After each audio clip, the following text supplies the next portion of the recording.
Good morning and welcome to Tuesday, February 4th, 2020. And today's devotion is titled, The Two Anointed Ones. And we'll be reading out of Zechariah chapter 4, verses 11 and 14. What are these two olive trees upon the right side of the candlestick, and upon the left side thereof? These are the two anointed ones that stand by the Lord of the whole earth.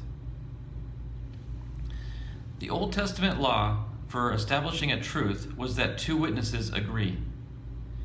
The 7 light candelabra, or lampstand, in the temple had a bowl upon the top and a 3-branch olive tree on each side, each branch with a bowl of light.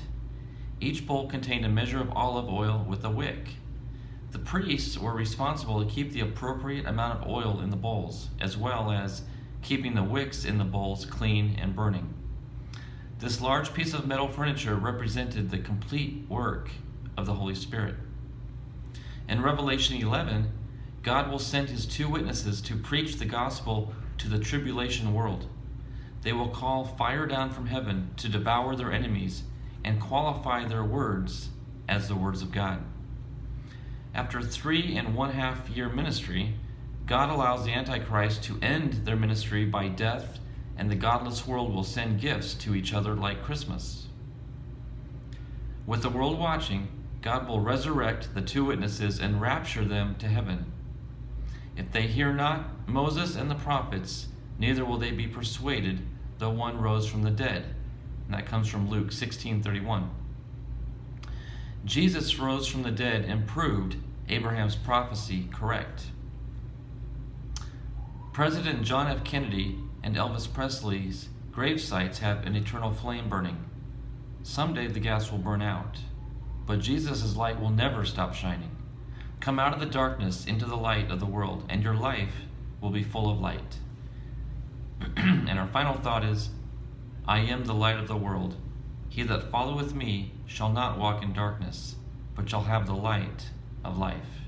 And that comes from John 8:12. So just keep in mind, here on this materialistic world that we live in, this physical realm, everything has its limits. Things have a beginning and an end, and they eventually run out. There's no infinite amount of substance. So when we think of light or like a fire flame, we think of it coming to an end eventually when it runs out of fuel. But God lives in an eternal sense. He lives in a different realm that has no beginning or no end. So it's eternal and everlasting. So God's light, God's love never runs out. It's eternal. So don't limit God with what we know of here on earth with limits. God has no limits. He lives outside of limitations. So that should be a comfort to us, knowing that our God that we serve is unlimited.